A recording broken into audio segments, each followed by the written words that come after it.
Hi, my name is Craig Fraser, and I'm here today to show you some tips and techniques using candy2o system from AutoAir. Now, we're going to be playing with some candy here, and it's a little bit different than normal paints. The fact that candy is not just transparent, it's highly transparent. It's not your normal ground pigment, it's what's called an aniline dye. And what we have in candy2o is a waterborne aniline dye, which is the equivalent of the same dyes in the solvent systems out there in all the candy paints that you put on cars.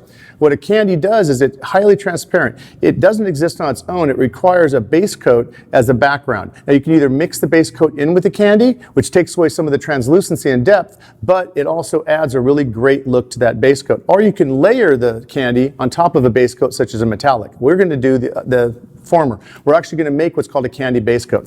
I've got a really cool color here from AutoAir called Fastback Green, and it's a pretty funky, like pearlescent color that's got a combination of blue and green pearl in it. And give it a good shake because it is a heavy solid paint. I'm going to pour some of this in the bottle, in the cup actually. There we go. And the mix we're just going to go 50-50. Now, I try and keep it simple for a couple of reasons. If you add too much candy, it can become too transparent. If you add too much of the pearl, it can actually just become too opaque. Most importantly, you keep it easy at 50-50 mix, and you won't have to remember it later on when you make another batch. If you're going to be making a series of batches that have to measure exactly, you might want to use a stick or a gradated cup system to make it exact. For this presentation, I'm just going to do it by eye. Go 50-50 with the candy2o, and this is emerald green. Take our stick and give it just a nice stir. Doesn't take much. The candy is highly, matter of fact, when you pull it out of the bottle, you swear, oh, this candy is amazing. I can spray it right out of the bottle. We don't recommend that. We actually like you to put a little bit of 40-30 balancing clear in the candy. We found out that even though the candy is stable in the bottle, it just really it increases the durability as well as the sprayability, and what's very important with candies, the adhesion characteristic. You don't want any delaminating. The 40-30 is just a great overall product to add to your candy, in which case we're going to add that next. Now I've got this mix in here. And what we're going to go on this is you can go a minimum. I say minimum you want to add to any candy is 10%.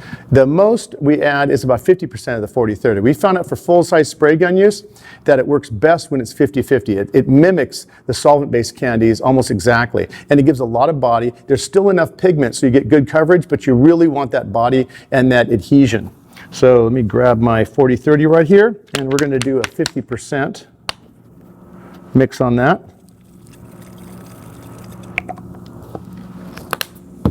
And give that a good stir. Now, as it is right now, you may look at this and say, oh, this is thin enough to airbrush with. Definitely can put it in my spray gun. Still want to put some reducer in it.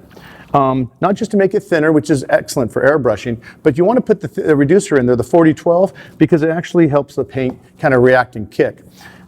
The 40-30 does as well. Matter of fact, when we do add the 40-12, I'm just going to add 10%. Not very much at all. You can add more to it. That's all you need. That's the minimum. Now, once it's all mixed up, it's kind of hard to see there. I mean, you can kind of give a peek. You see the pearlescent in there. You see the blue. There's like almost three colors I'm seeing here. You're seeing the two different pearlescents in there. You're also seeing the background color of the candy coming through. When it's sprayed over a surface, you'll definitely see all these. What you want to do now is let this sit a little bit. If you're going to be spraying it out of a full-size spray gun, it's definitely important you do this. With an airbrush, it's still a good idea. I've noticed that even with very, very thin paints in my airbrush, if I let the paint, after it's been reduced, sit for between 5 to 15 minutes, has a chance for it to emulsify. That's the word I use to describe the pigment kind of melting in. The paint just sprays smoother. The gradated fades are cleaner, and it's just much better overall. So let that sit a little bit, and you'll be good to go. Basically, another trick I would do, you saw me adding the 40-30 in there. If you're doing a series of candies, you might want to mix up a slurry off the side of your 40-30 and add 10% reducer to that, and then put it off the side and use that to mix up your candies down the road. That way the ratios stay the same. It's very important to keep all your ratios the same. Hence, you want to keep the ratios really, really simple. Now, what will I put this over?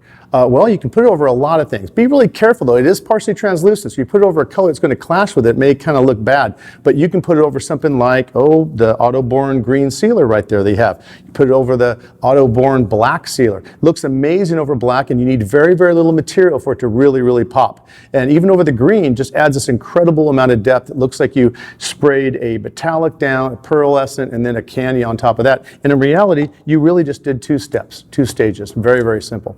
So hope you enjoyed these techniques and tricks, and I will see you next time.